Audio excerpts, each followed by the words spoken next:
고린도전서 15장 1부 복음의 핵심 부활이라는 제목입니다. 고린도전서 15장 1절부터 11절까지 낭독합니다.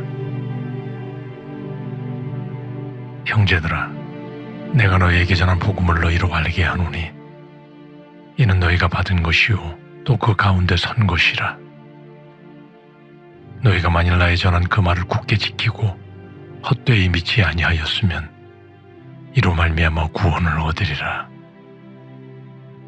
내가 받은 것을 먼저 너희에게 전하였노니 이는 성경대로 그리스도께서 우리 죄를 위하여 죽으시고 장사 지낸 바 되었다가 성경대로 사흘 만에 다시 살아나사 게바에게 보이시고 후에 12 제자에게와 그 후에 500여 형제에게 일시에 보이셨나니 그 중에 지금까지 태반이나 살아있고 어떤 이는 잠들었으며 그 후에 야고보에게 보이셨으며 그 후에 모든 사도에게와 맨 나중에 만삭되지 못하여 난 자 같은 내게도 보이셨느니라.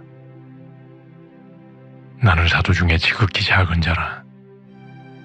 내가 하나님의 교회를 핍박하였으므로 사도라 칭함을 받기에 감당치 못할 자로라. 그러나 나의 나된 것은 하나님의 은혜로 된 것이니 내게 주신 그의 은혜가 헛되지 아니하여 내가 모든 사도보다 더 많이 수고하였으나 내가 아니요 오직 나와 함께 하신 하나님의 은혜로라. 그러므로 내나 저희나 이같이 전파하매 너희도 이같이 믿었느니라. 아멘. 핵심을 정리합니다. 7장부터 14장까지 고린도 교회가 안고 있는 신앙생활의 현안인 결혼, 우상제물 식사, 공적 예배의 문제에 대해 목회적 답변을 제시하며 가르친 사도 바울은 이제 15장에서 마지막으로 부활에 대해 답변을 합니다. 그러므로 13장이 사랑장이라 불리워지는 것처럼 이 15장은 부활장이라 불리워집니다.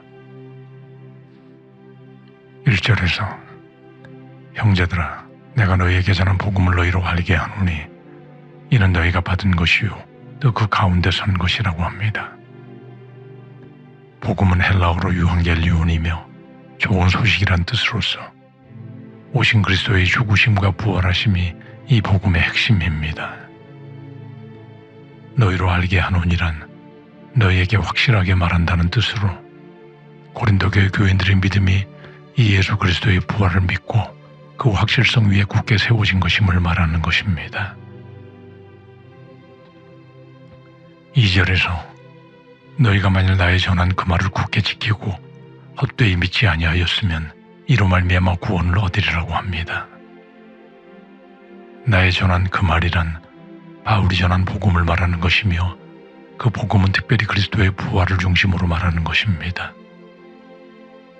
굳게 지키고 헛되이 믿지 않는다는 것은 경솔하거나 목적 없이 믿는 것이 아니라 확고한 믿음을 말합니다. 구원을 얻으리라는 표현은 현재형으로 쓰여져 지금 현재 구현되고 있는 구원의 확신을 표현하는 것입니다. 3절에서 내가 받은 것을 먼저 너희에게 전하였노니 이는 성경대로 그리스도께서 우리 죄를 위하여 죽으시고라고 합니다. 그리스도가 성경대로 죽으셨다는 것은 구약성경 창세기로부터 시편, 이사야서, 스가랴서에 이르기까지 반복적으로 기록되어 있는 그리스도의 대속적 죽음에 대한 기록을 말합니다. 4절에서 장사 지낸 바 되었다가 성경대로 사흘 만에 다시 살아났다고 합니다. 성경대로 살아나셨다는 것은 시편 16편 10절이나 이사야서 54장 7절 말씀을 염두에 두고 한 것이며 예수님께서 장사된 지 사흘 만에 부활하심을 명확히 하므로 초대교회 당시 주일에 드리는 공식 예배의 정당성을 암시하는 것입니다. 5절 6절에서 게바에게 보이시고 후에 12 제자에게와 그 후에 500여 형제에게 일시에 보이셨나니 그 중에 지금까지 태반이나 살아있고 어떤 이는 잠들었다고 합니다. 게바란 베드로를 말하는 것이며 베드로는 주의 부활의 가장 분명한 증인으로 인정되므로 그를 먼저 거명하면서 실제로는 11제자이나 관행적으로 12제자를 그대로 사용하여 모든 제자들이 예수님의 부활의 증인임을 말합니다. 그리고 500의 형제란 500명이 넘는 형제라는 뜻으로 복음서에는 기록되어 있지 않으나 구전 전승으로 알려진 사건으로 이해됩니다. 바울이 예수님의 부활 사건 후 25년이 지나지 않은 AD 54, 55년경에 본 서신을 기록하므로 당시까지 이들 가운데 거의 대부분의 목격자가 살아있다고 증언하므로 부활의 실제성과 역사성을 강하게 강조하는 것이며 실제로 이들의 증언에 의해 초대교회가 급속히 성장하게 된 것입니다.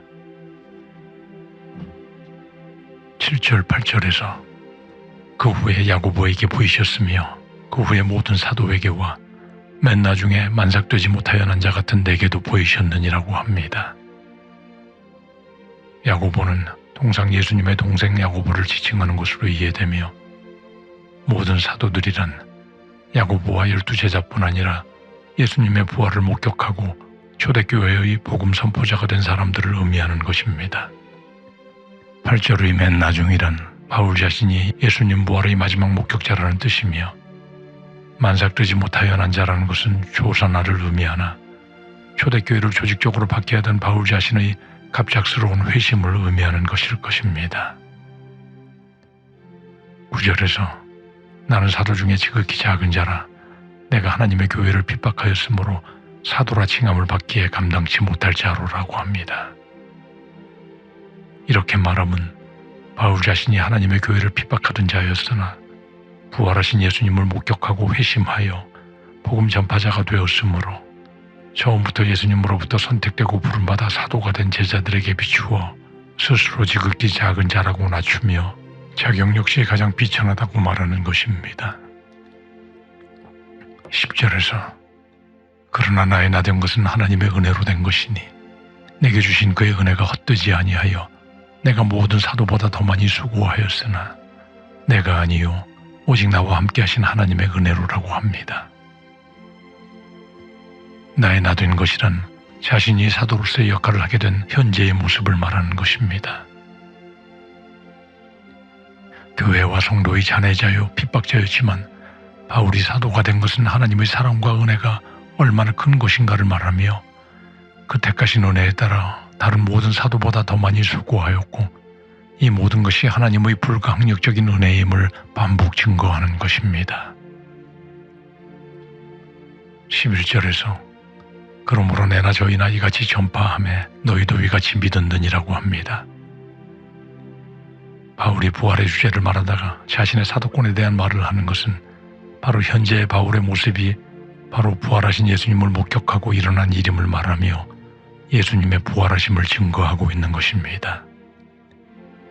내나 저희란 바울 자신이나 다른 모든 복음을 전하는 사람들을 말하며 그 복음의 내용은 동일하며 이 내용을 전파받은 고린도 교인들도 이를 믿는 것임을 명확히 하므로 예수 그리스도의 부활에 대한 확신을 가지고 있지 못한 일부 고린도 교인들에게 복음의 핵심 요소인 부활을 전수받은 그대로 믿을 것을 촉구하는 것입니다.